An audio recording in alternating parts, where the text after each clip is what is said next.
Dialing.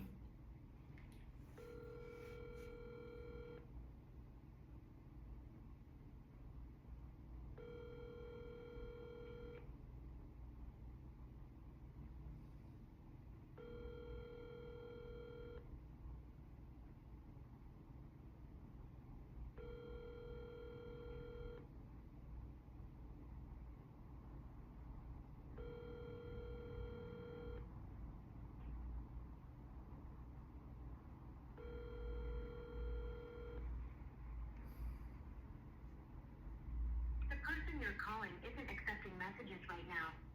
Why don't you text? I'm gonna call one more time. Dialing.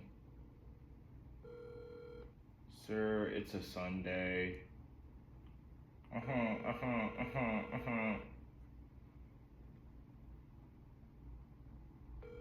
We serve food here, sir.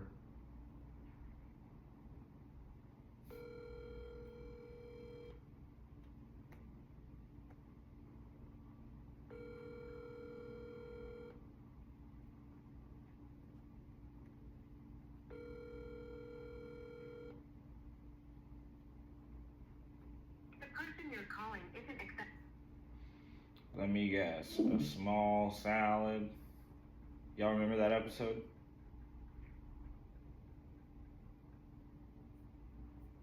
Y'all remember that episode? What, that's off of South Park? No, you never heard of, let me guess. A small salad. Double No. double fried cheese back and let it swim. We serve food here, sir. Y'all don't remember that? I think I heard it before. That's from SpongeBob when Bubble Bass came in. Hey, that's right. I used to love SpongeBob. Yeah. Sick. Bubble Bass came in there ordering this crazy ass Krabby Patty. He's acting like SpongeBob forgot the pickles. My nigga ain't forget his pickles. You ain't forget no pickles, nigga. I remember that episode. He was hiding the pickles under his tongue. Mm-hmm.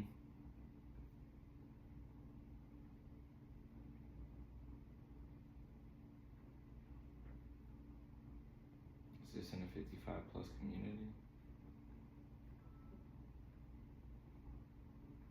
Do you try to stay away from those 55 plus communities? Yeah. Well, this don't look like no 55 plus community. I don't think so.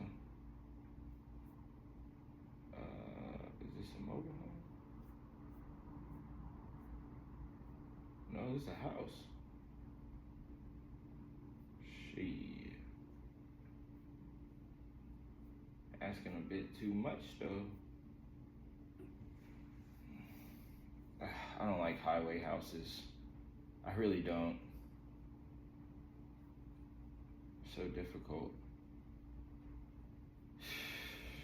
I mean, there's no telling what somebody would buy for this, pay for this. I mean, this is way out.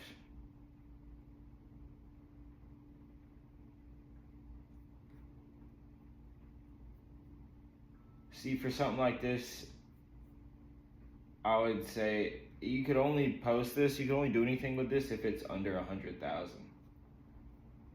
Possibly, the only way you could possibly do something with this is if it's under 100,000. Let's just call him and see what's up with it.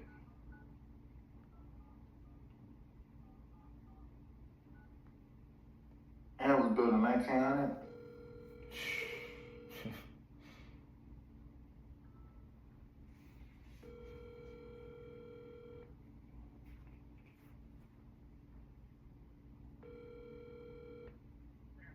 Hello? Hey, good morning. Yes? I was calling about the property you had listed on Zillow in Seven Springs. Yes, How you doing today? I'm doing just fine. Beautiful. I was looking at it as an investment for me and my partners. Did I catch you at a bad time? No, it's fine. Okay, cool. You don't have to do anything in a few minutes. You could spare 5 minutes for me? Oh, yeah. Okay, cool. Well, my name's Isaiah, by the way. What was your name? I said my name's Isaiah, by the way. What was your name? Leroy. Roy? Roy. Leroy. Capital L-E, capital R-O-Y. Springboard. Okay, Leroy. Where is that? Is that French? Yes, Nice. Okay. Well, Leroy, just to tell you about myself, like I said, if you had 5 minutes for me, I'm an investor. So I buy fix and flip properties. Me and a couple of partners, they actually saw this on Zillow and they sent it to me and they wanted me to reach out to you and ask you a few questions about it. Just see if it's something that we would buy as an investment. And if it is, so they just have a few questions for me to ask you. And after I ask those, by the end of the phone call, if it seems like something that we would put in our portfolio, they'll have me give you an offer. And then hopefully, if that sounds good to you, we could do business together. Yeah, I'd say. Sweet. Well, Leroy, it looks like a nice home. It's a little outdated. Was this a primary residence for you, or is this a rental property? No, this is my country getaway. Ah, I've owned it now for between 4 and 5 years. And my wife recently went into a nursing home, and she will never be able to go there again. She'll probably be in the nursing home till she dies. damn. And I don't have any real need to go there alone. So I thought, well, we'll see. I'll put the ad on Zillow and see what people have to say and give me a little bit of a better idea where I'm going to go. The wife is in the nursing home. How long has she been in? How long has that been going on? About 6 months ago, she got really sick, and I took her to the hospital. Dang. And she was in the hospital for the better part of a month. Then she went into rehab. Dang. When she went into rehab, they couldn't do real much with her, and they said because of her limited physical abilities and because she had dementia now. Oh my gosh. They said she has to be where they've got 24-hour daycare. Dang. Dang, Leroy. I'm not a stranger to dementia. Both my grandmas had it. Well, I'm fighting. Actually, my grandma on my dad's side, I don't mean to dampen the mood, but she actually just passed and she had dementia. My grandpa's still here with us. I think they're... Okay, and how old is your grandfather? My grandfather's like... I think they're both in their late 70s. Oh, wow. See, they're young people. Yeah, like my grandma wasn't even that old. I know, because in 3 months now, I'll be 90 years old. Damn! Wait, 3 weeks? 3 months. Oh, 3 months. In February, I'll be till 90. Yeah. Nice. That's at least you got that much out of life, that long out of life. Oh, yeah. How long were you and the missus married? I mean, what's her name? Her name is Betty. Actually, we were only together for 7 years. What? I was married to my late wife for 55 years, and she died in 2016. And in 2017, I met Betty, and we've been together now for 7 years. But the last couple of years have been pretty rough because even before she went to the hospital and we had to put her in a nursing home, even before that, for a couple of years, we were living in a retirement center, where they furnished all your food and everything, and all you had to do was just be there. So. Mm-hmm. You said Betty? Yeah. Y'all were both living in a retirement home or Yeah, a retirement center. It was for independent living, and when you were there for her, not me. I still go out and play golf twice a week. I get around very well. Nice. What do you say the secret to living a long life is? I will tell you what I've told everybody around their life, and they all laugh. You do anything in the world that you want to do. I don't care what it is. Live your life and live it the way you want to live it. There's one caveat though. Whatever you do it in moderation. Never overdo anything. You don't overwork, you don't oversleep, you don't do anything. If you want to smoke, smoke. Just don't overdo it. If you want to drink, drink. Don't overdo it. If you want to eat, eat. Don't overdo it. If you do everything in moderation, your body is a remarkable thing. It'll take care of itself. Interesting. Do you think golf was one of the things or the habits that maybe kept you around longer? They asked me about golf. I don't know that golf did anything for me except that I play golf instead of going to a gymnasium. You know, I can't go sit on a piece of equipment and exercise. You know. Yeah. And golf gets me out. Even when I'm riding in a cart when I play, I still have to do a lot of walking, and so generally when I'm riding in a cart, I walk maybe about 3 miles when I play around the golf, and when I don't take a cart and I just walk the whole course, I walk over 5 miles. There you go. That's a long distance. Yeah. Well, Leroy, I don't want to get too carried away, even though I do enjoy the conversation, I'm not going to lie. So, how long is this? You said it's a second home, so you're barely there. Are the utilities on right now? Oh yes, it's empty. It's empty as far as nobody lives there, but I kept it going all the time because my wife and I, we used to go down practically every week, and sometimes we'd spend the weekend there, and sometimes we just go down and putt around, and it's a small little town out in the country, and I have a fella down there who takes care of the cutting the lawn and keeping the guy in place, and he kind of watches it for me. He lives there in town. He drives by it every day, so if anything looks the least little bit out of whack, he calls me. And like one time I got a telephone call and he said, did you order something? And I said, why? And he said, well, there's a big box on your front porch. And I said, no, I didn't. And so I hopped in the car and drove down. And when I got there, apparently they had rented it for a short time about 4 or 5 years ago when the lady that owned it was in a retirement home. And those people, I guess, that had ordered something in the mail, and the people that sent it to the company that sent it to sent it to their old address instead of their new one. So I just took the box down to the post office and sent it back. Okay.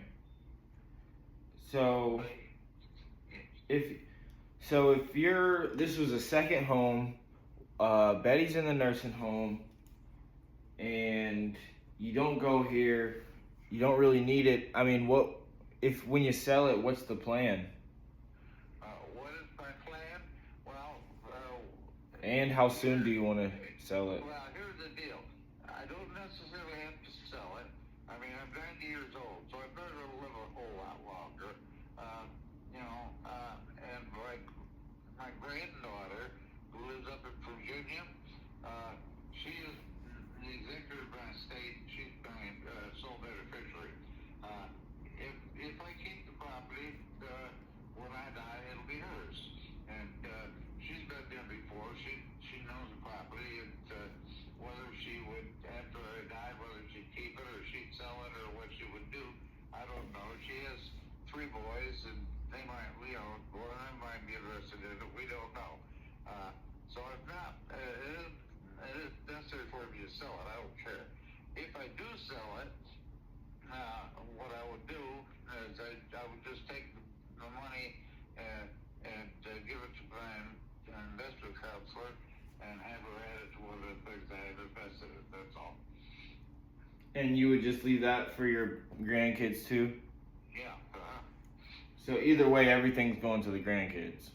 Right, yeah, like, I wanted my great-grandsons, I had 3 of them, to be what I would leave everything to. However, you had to set up trusts and all kinds of stuff, then the pain in the neck. But my granddaughter, who was my only grandchild, my mother, she would always make sure her sons were taken care of. So I just left everything to her, and she knows it's for her boys, so it's okay. In fact, I will tell you what happened. One of my great-grandsons graduated high school, and he started college this year. He needed reliable transportation to drive back and forth. And so they were looking for a good used car to buy for him. And I said, don't bother. Come on down here, you can have my Subaru Outback. And I gave it to them for him. And they said, well, what are you going to do? And I said, I don't go much any place anymore, but I use my pickup truck. So I have a 20-year-old pickup truck that I love, and that's what I drive now. You like to, you cherish things. You make the most out of them. You Sure. definitely make the most out of them.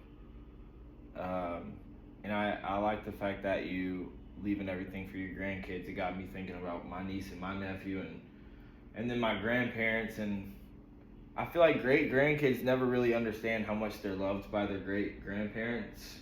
No, they don't. But they're good boys, and I will tell you, the one that I gave the card to when he was little, we taught him how to play a card game called Phase 10, and that's kind of like a progressive rummy type game. In the deck, you have what they call skip cards. And so what you can do, if you have one, you can discard it and skip one of the players on the table so that they won't get too far ahead of you. So this great-grandson that got my card, whenever he would play that, I'm the only person he ever skipped. Well, hey, at least you're spending time with them and playing a game with them. Yeah. That's awesome. Okay. I think I see the bigger picture. If you don't sell, either way, it's gonna go to the grandkids, granddaughter, daughter, and Yeah. if you don't, or if you do, it's still gonna go to them. Right. So there's no real timeline. You could close in a week, or you could close in 30 days, or Right. yeah, okay. Well, there may be the one situation is if I sell it, and I don't know that I may not, I never will. But if I sell it, what I would probably want 30 days to vacate. Okay. Because I'd have to go down and pack up all of the furnishings and everything. And if I did that, probably what would happen is I would have the moving van pick it up and take it straight up to northern Pennsylvania. That's where I'm from. And all my family, other than my granddaughter and my great-grandson, my whole family lives up in Pennsylvania. Okay. Now, that would only happen is if something happened to my wife in nursing home, let's say she passed away, and then I'd have no reason to stay here. I gotcha. You would go to Pennsylvania then. No. Okay. Well, Leroy, if you're gonna give all the proceeds, it's going to your family either way. You kind of had it as a second home. Where did you get the 195? Is that just compared to when you first bought it? You think that the value just went up, or? No, I will tell you, when I bought it, the house was built in the year 1900. So it's 124 years old. The family that built the house owned it for the entire existence. And the last surviving member of that family was in a retirement home a few years back, and she was disposing of her property and everything because nobody left her family. And so she had rented it out once or twice after she went to the retirement home, didn't want to be dealing with it, and she knew that the house was old and it needed a lot of work and stuff, so she put it on the market. She sold it as is, so that there was, she didn't have to worry about fixing anything or taking care of anything. So I actually bought it from her for $72,500, and that was about 5 years ago. Now, after I bought it, you couldn't live in the house. The entire bathroom was busted up. It didn't work. When you first bought it, the bathroom was busted up and it didn't work. Oh yeah, there was a lot of things. The tree had fallen out the front porch. And you bought it for $72,500 back in 2020. Right, yeah. And so, well, actually, I think it was 2019. Anyway, so what happened then is when I bought it, the first thing I did is I had an electrician come out and make sure that check all the wiring, redo everything that was bad, get everything up to code, and put in a new breaker box, and everything and electrical was fine. Then I had the plumber come out and rebuild that bathroom. So they went ahead and they did that, rebuilt the bathroom. Then I had a guy come out and we had to rebuild the whole front porch because the tree had fallen on it and it was practically caving in. So we rebuilt the front porch. And then I started working on the inside. And since I've done that, I have put in a mudroom off the kitchen, a second bathroom. There was a little roof off the side of the house where they parked the car underneath it. It was like a carport, but it was just like a roof fastened to the side of the house. That has been turned into a garage. Okay. And then The garage is when did you build that garage? built the garage 3 years ago. And so I had everything checked out, the air conditioning and the heating was all updated and new 7 years ago. I had these septic tanks checked out. That's in really good shape. It's got So the septic tank was serviced, you said? I had it checked out to make sure it was serviceable and in good shape, and it's in perfect shape. It's like, When did you have that? I had that checked out, about 4 years ago when I had President did. And then the house itself has a stairway and a walk-up floored attic, which has got about 540 square feet of space up there that could be converted into rooms.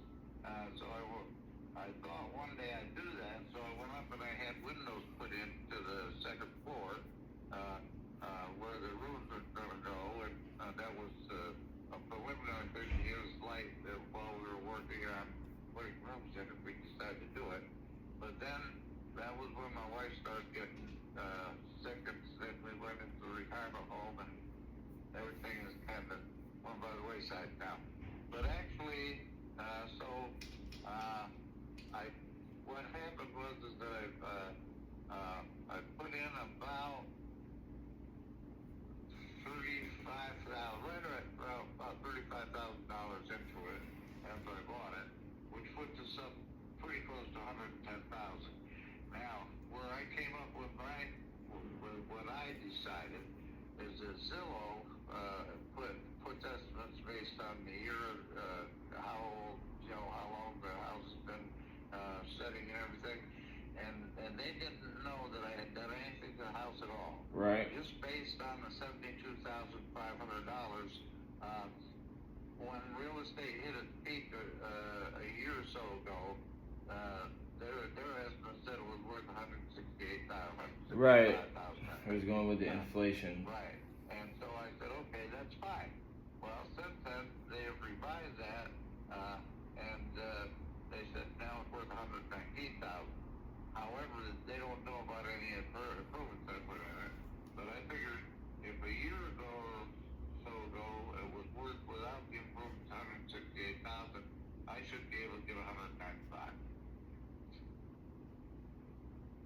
Okay.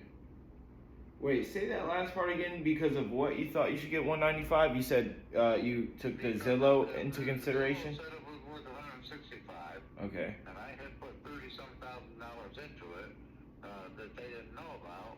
I figured I should be able to get 195. Gotcha. That's how you came up with the number. Okay. Yeah. Oh yeah, and actually, I did have one realtor look at it, who is a friend of mine, and she said right now the problem is it's a country house, and everybody wants to live in the city or close to where they work. Mm-hmm. So there's a limited number of people who would be interested in living out in the country. Yeah. She says so realistically, the market isn't quite there. So she said, she asked me what I wanted. I said 25,000, and she's because by the time. Wait, say that one more time. 145,000. No, I said I want 225,000. What is that? And she asked me why, and I said, well, by the time I pay the realtor's commission and all of the expenses and everything, I said I'm going to get less than 200,000 on it. So when I put the for sale by owner on Zillow, I put it in at 195. Okay, yeah, just minusing the fees and everything, just 195. Yeah, so we do buy houses cash, so you would walk away with whatever number we gave you, minus any prorated taxes and anything, of course. I'm curious, what is this building next to the house? These orange roof. Okay, the building next to the house, there's two houses. That's a house. Yeah, well, it's a house and buildings. There are two houses, one on either side of me. The one where you saw the orange roof and stuff, that's a big house. The people have lived there for years and years, and their children now, I think, live there. And that big building, they had like a concert hall built there. They used to put on like Saturday night country dances, and they rented it out for wedding receptions and stuff. And it still gets used once in a while, but very, very seldom. And then the kids that live in the house now, they don't want to be in the business. So there's a local fella down there that puts on things once in a great while, but it doesn't happen too often. Then on the other side of me, there's another really large house. It's got like 2-3 car garages and a whole bunch of stuff. And that was, I think, like 35 acres. And that one was just sold, and the people are going to be moving into it in January. So that the whole thing was sold as one package. So nobody's going to build in that big open area between them and my house. And right across the street is the volunteer fire department for Wade County. And that's basically it. The rest of it's just all open ground. Yeah, I'm looking at it on the Google view. Right. Yeah, this is a nice little peaceful getaway type of. Right. Yeah, it's a half hour.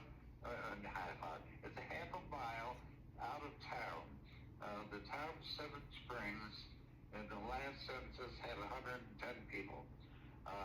And the town sits right on the Neuse River. And the last time it flooded is when they moved the volunteer fire department up on the hill. And of course, our house is up on the hill. There's no flood problem whatsoever. I mean, the water would have to be like probably 40 feet deep in town in order to get to me. But yeah, it's a really, really quiet place.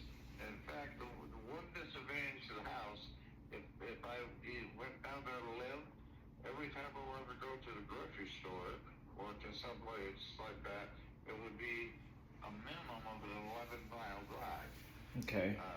Because there's no great, there's a Dollar Tree down there and a gas station that sells stuff, but pretty much there isn't too much there.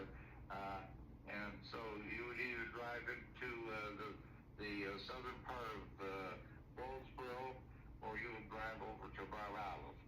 Mount Olive, I think, is 13 miles away, and southern part of Goldsboro is 11 miles. Goldsboro, southern part, is about 11 miles away. Yeah. Okay, Leroy.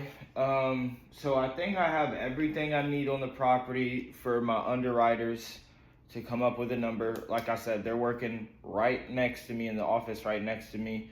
They're running the numbers. They're looking at the comps. They're looking at Google View. They're looking at what sold and what would be the price per square foot. I know it might be a little tricky because it's kind of, it's pretty rural.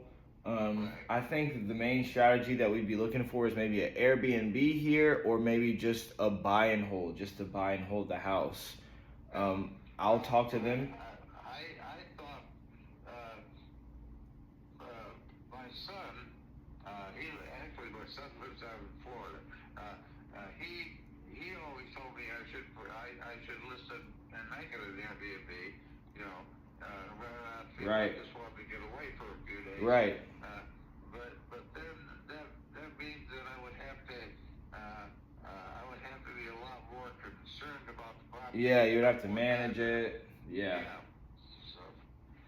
Yeah, it's not for everybody. I mean, some people like it, some people don't, and plus it could go 50-50 either way, especially if it's your first time and you don't have experience. It could either be really, really easy and you love your tenants, or sometimes with short-term rentals, people mess your house up. It's not their house. They're not concerned. But that's why it's more expensive for short-term. One guy contacted me with a text message and told me that he would give me $195,000 if I would be willing to sign a lease to purchase agreement for 2 years. What do you think about that? Would that be something you would consider? Like maybe not a lease purchase, but maybe just seller finance? It could roll over into your grandkids or anything? Not a lease purchase, I couldn't do that, but I'll tell you why. Because I looked it up as much as I could on the internet. A lease purchase does not guarantee that the person buys the house. Yeah. Which means that they can go in, let's say they go in and they pay me $1,200 a month for 2 years. So they've got me like $48,000 they paid me towards the down payment. But then in 2 years they move out and I go in and they did $35,000 worth of damage. Yeah. That's always an issue. So yeah, that's why, I mean, everything's negotiable, right? So Right. I've done a lot of real estate deals where it was all terms. We just created our own terms and we signed off on it and got an attorney to stamp it for approval, and that's what we go by. So it could be a lease purchase, or it could be something else. A bond for deed maybe is better. I did. The first house I ever bought was down in Hialeah, Florida, back in 1963. And when I sold it, not with the lease purchase. But what we did is that we actually took a second mortgage in place of a down payment because the lady didn't have enough money for down payment. So she got the mortgage and she took over the mortgage and paid it. But then for the next 5 years, she had to send me a check every month. And that worked out all right. And the reason we did it that way is because in the event that something happened that she defaulted, I could always take the house back. Yeah, that's right. That's right. We actually do that too. We put the little clause in there saying that if I'm ever late for a payment, then it's automatic grounds for foreclosure. And nobody wants that, right? I don't want to just give you free money. So that's one way that will protect the seller. If I go back here and I talk with my partners and my underwriters, and they give me a number or whatever, let's say maybe it's not the right number or investment for us as far as the company. I mean, if I wanted to buy this personally myself, like aside from my company, I mean, would you be open to doing any sort of terms like that? Well, if I might be open to doing something like contract where you came to me and said the only money I can get from the bank is like let's say $160,000, and so would you give me a second mortgage for $35,000, and or whatever the case may be, or how much we agreed on, and then I would say to you, I would if you go ahead, if you sign the papers with my attorney, so that I know that if you default on the second mortgage, I can always take the house back. Okay. And that is the only way that basically what I want to do is if I sell it, if I keep it, fine. If I want to sell it, I just want to walk away with a certified check in my hands, you know. Okay. But the second mortgage could possibly be could work. And the reason why I say it could possibly work is because whatever money I get from it, I'm probably going to put it in investment and get income from it, and so that would just be part of the income. Okay, so is any money of this house gonna be like for you spend money, like just blow money? No. I have right now. I have a financial advisor here in town that I use. Okay.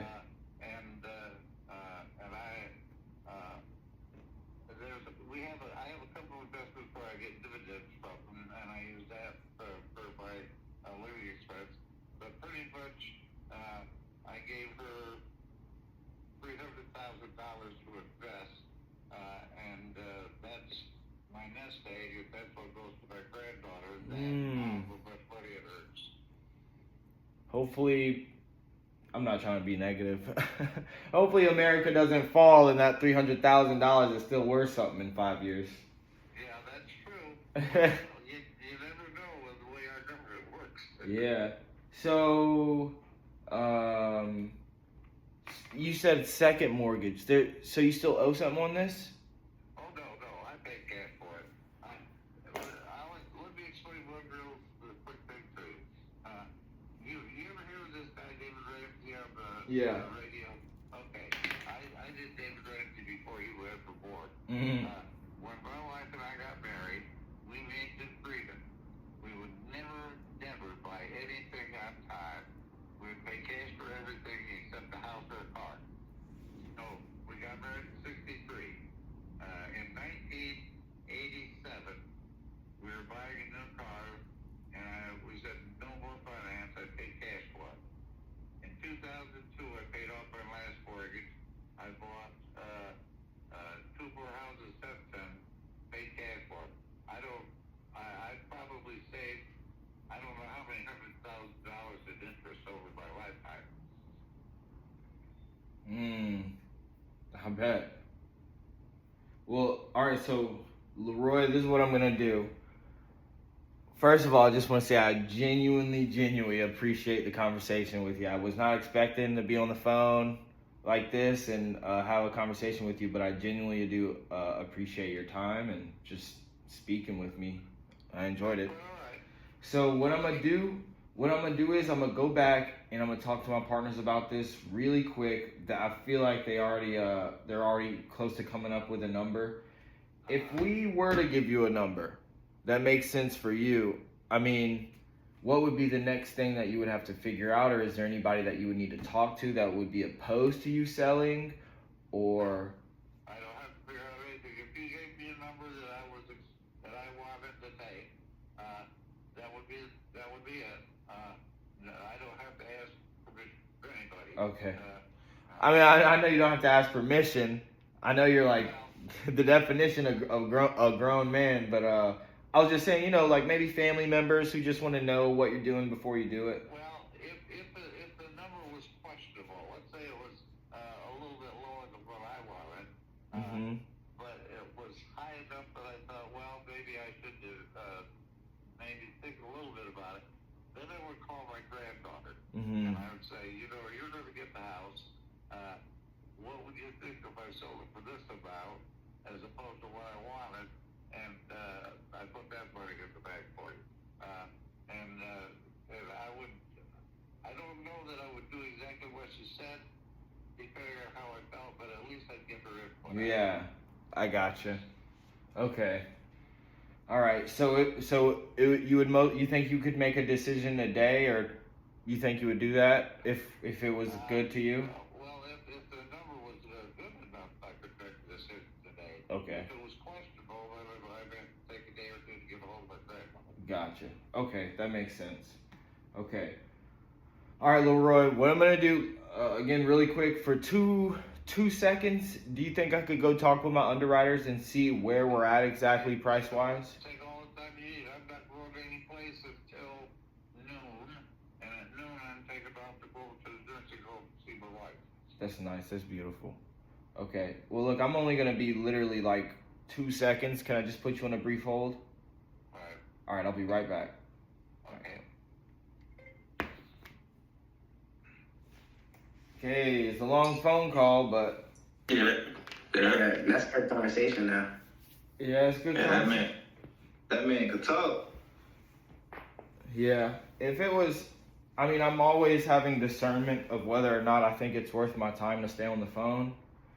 And going through the phone call, I discerned, I came to the conclusion that it is worth it to stay on the phone call. One, because I might be able to buy the house myself, see if he's down to do seller finance. Two, I want to give the offer. I think he's a good lead to at least have in my podio, because let's say he never sells, I don't give him what he wants, and 2 years go by.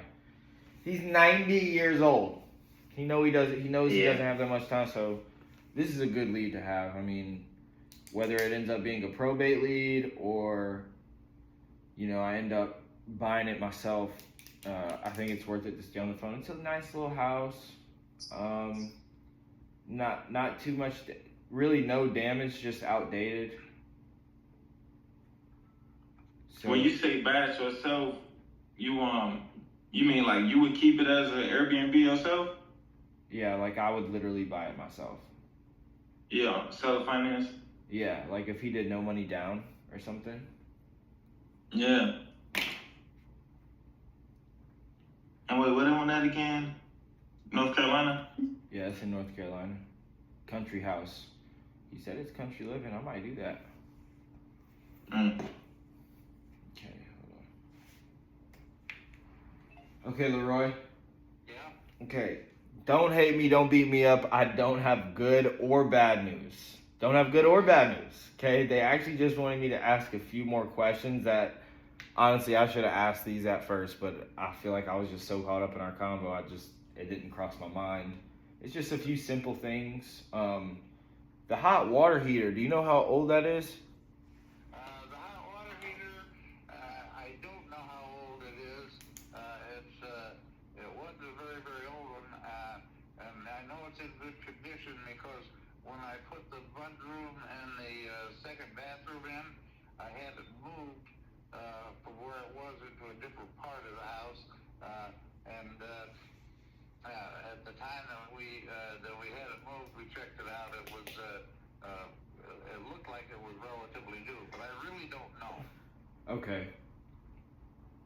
And the age of the windows, are those original? Are those windows original? The second floor, oh no, none of the windows are original. It has those thermal windows in the whole house. Somebody else had put them into the bottom part of the house, and I had them put into the second floor. Okay, good.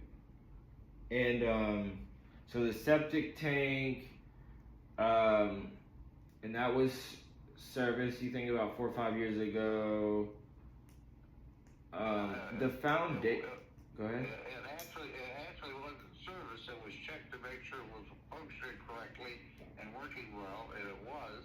And the only thing, it's only been used just on weekends and stuff when I went down there over the past 5 years. Okay. And the foundation, I know this is over 100-year-old house. Right. Has the foundation been repaired, checked out? It's been checked out. It's as solid as a rock and revolver. I will tell you why I bought the house when I did. When I looked at it, and to buy it as is, you figure everything's going to be falling apart. We into the house to look at it, and the original hardwood floors from 1900, oak hardwood floors, are still there, and they still look almost new. And the whole house is so solid. Walking all over the house, you never hear a squeak or anything. Wow. Anyplace. And whoever built the house fired the bricks out the property to build the house with because the bricks are oversized. They're big. Is the foundation pier and beam Foundation is just or slab? not a slab. It's what do you call it? There's a crawl space. Let's put it like that. Okay. And the crawl space is very, very small, and I didn't crawl in it, so. Okay. Pier. Okay, cool. All right, I think that's good. All right, now I gotta ask. I gotta be honest. They're back there coming up with numbers. I don't know if it's something that you would go for, honestly, just based off of what I've seen them talking about. I mean, but just real, man to man. I know you want to leave a good amount for your family, and I know that's the main goal. If we were to pay all cash, like if it's a good offer, I mean, if this is a cash offer from the company, not me personally. If we were to buy all cash, take it completely as is, so I mean, I know it's in good shape as kind of. I mean, it's a little outdated, but it's the bones are good. If I was to buy it completely as is, you don't have to make any more repairs or clean it at all, and we cover all the closing costs, so you're not coming out of pocket for anything. We'll guarantee that. I mean, how much would you say you really need to walk away with, Leroy? Oh boy, that's a tough one. It's a tough one. Yeah, it is. Because I have looked on Realtor and Zillow and everything, yet other properties, looked at so far out there, and depending on where you go, I mean, like you can buy in Goldsboro, you can buy some really, really nice places for next to nothing. Because nobody wants to live there. Yeah. Yeah, that's kind of the thing. I don't know. I guess maybe bottom line was the very least I would accept, I guess, if I walk away with 180,000. 180? Yeah. Okay. Is that negotiable at all? Not below that. Below that, I'd just keep it, give it my granddaughter. Okay. Okay. So if we came in at 150, that'd be a deal breaker? Yeah, I wouldn't be able to do that. You wouldn't even talk to your granddaughter about it? No, Okay. Wouldn't be worth it. Because it costs, actually, let me explain something. The taxes, insurance, and utilities on the house there, cost me less than I used to pay for storage units here to keep my furniture. How much is the utilities and insurance and everything? Okay, the taxes are somewhere between $550 and $600 a year. $550? $500 and $600 a year, somewhere in there. The taxes. Wow, it's pretty cheap. The insurance that I pay on the house, I got through Farm Bureau, and I think that runs me somewhere to about $600 or $620 a year. The utilities, the water company is a basic $22 charge per month, plus whatever water you use. So it's minuscule. If I lived there all the time and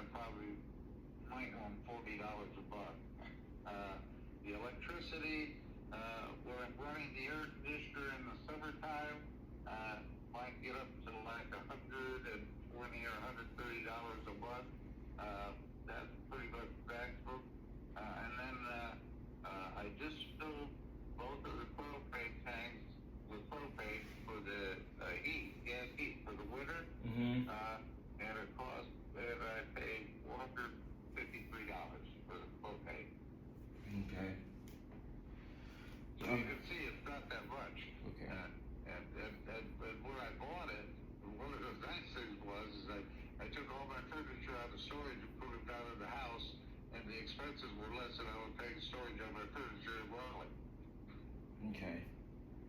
And now, if I wanted to buy this myself personally, so it'll be away from the company. It'll be me personally. I would buy it personally as like a little country home, kind of how you had it. I do want a house in the country. I would not be buying it cash. I would be seller finance. You know, if the terms are right, the price could be what you want, but the terms have to be right. Do you have any idea of what you or your family would need if we were to go the seller financing route? I mean, first of all, when you say that, I mean, I could not do seller financing for the whole thing, only for a down payment. You would still have to get a mortgage someplace or come up with the cash. So you wouldn't let my note roll over to your family at all? What do you mean you don't roll? Like if Oh, you mean to hold the mortgage myself 100%? yeah. No, couldn't do that. Okay. Okay. So either way, even if it was just me, I mean, how much cash do you want up front? Well, I would think that, you know, if, let's say, for example, you said, okay, I'll buy it, I'll give you $180,000. Under those kind of circumstances, I would think probably, I would want like $150,000 up front. $150,000 up front? Yeah, and I take that $30,000 like a mortgage. Now, if you could get a bank and get it $150,000, that'd be your problem, not mine. I gotcha. Yeah, I probably couldn't do that for the house. You know, being as where it is and everything for personal use. See, here's the big problem. The big problem is that I don't have to sell. Yeah, I got you. No, I understand everything. I get the full picture. I understand you don't need to sell. That's all. Just really as a buyer to a seller. I mean, I was just seeing if you'd work something out for me as far as, yeah, like I said, payment, seller finance. Definitely wouldn't, you know, go out and get have two mortgages on this house if it's just personal. I wouldn't be making any money on it, you know. Yeah, oh yeah, absolutely, and I understand that. And to be very honest, selling it with like that with and taking a second mortgage is probably would be my least desirable way to. Yeah, you just want cash just to take care of your people. Because what happens is if I walk away with a cash check, I get a hold of Beth, my financial advisor. I give her the money. She takes care of it, and then she sends me a thing every month that tells me how much money she made with it. That's cool. All right. Well, look, I'm gonna go get this number, whether it got approved or whether it got qualified or disqualified. Either way, Leroy. Again, I'm gonna say it again. I already said it. I really do enjoy talking to you. I enjoyed our conversation. I'm gonna go back there right now and see, as far as cash with the company as an investment, if it's a good price or if it's a good deal for us or not. Okay, can I put you on hold one more time for 2 seconds? Sure. All right, I'll be right back. Okay. Well, I tried to probe as much as I could, get as much information, see if it'd be something, you know, because I'm thinking about it.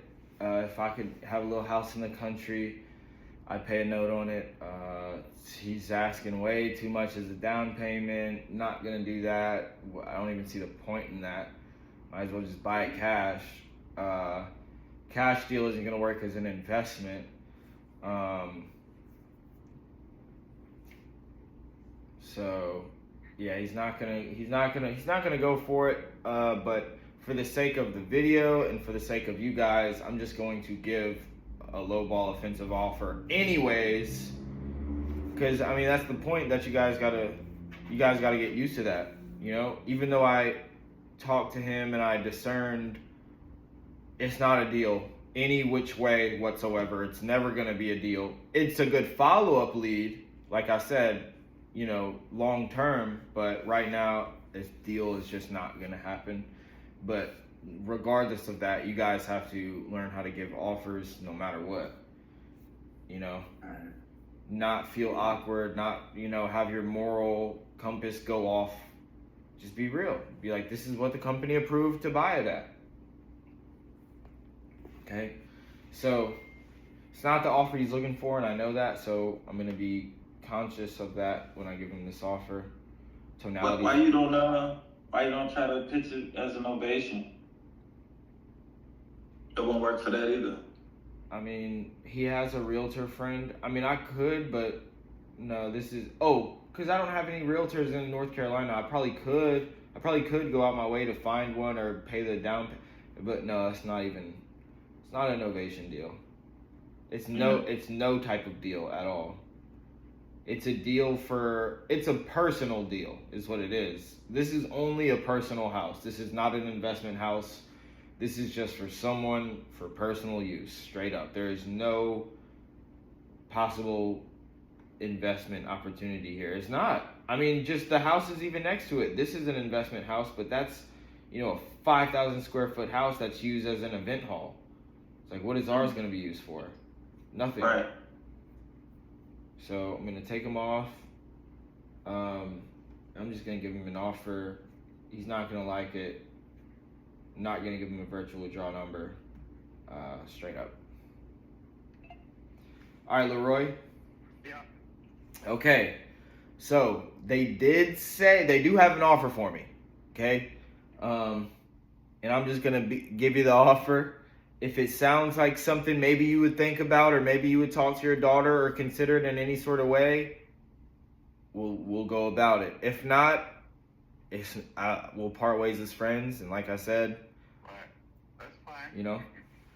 So they said that they'd buy it as is. Like I said, they could close in 3 weeks or sooner. So we run to a title company. Whenever we make an agreement, you send it to a title company gets title insurance. Whenever title insurance gets back, we could close ASAP. Okay, and we'd cover all the closing costs. No commissions are taken out. You don't have to come out of pocket for anything at all. What the company said they would buy the house for, the company, as an investment to make money, they said that they would need to buy the house somewhere around $60,000. I'm sorry? I said, as an investment for the company, Yeah. as a cash investment, they said that the only number that would make sense for them is I didn't get the number. is around $60,000. 60,000? Yeah, and I know it's not what you wanted to hear, but that's what the company approved me to spend. That's just what it is. At the end of the day, it's a company. It's an investment company. Listen, I understand. I ran businesses my whole life, but that would be I would for that amount of money, I'd be better off just giving the damn thing to you and forgetting about it, because I'm at $60,000. I'd be out like $50,000 out of pocket expenses. Yeah, I told him that you bought it for 72, and so I mean it wouldn't. I'm sure it wouldn't work for both of us, but it's my job to at least, I have to give you the offer, and I have to at least let you know where we were at. But if it was a personal deal, I would buy it at the 180. It's just I couldn't come up with 100 or 150 grand up front. Yeah, I understand. I understand entirely. In fact, when I bought the house, actually I was looking for something maybe like in the $150,000 to $175,000 range, and we saw the house and we liked it, and the lady had it listed for $98,500, and so I said, no, there's no way, because I'd have to rebuild a bathroom and do a whole bunch of stuff. So we gave her a lowball offer,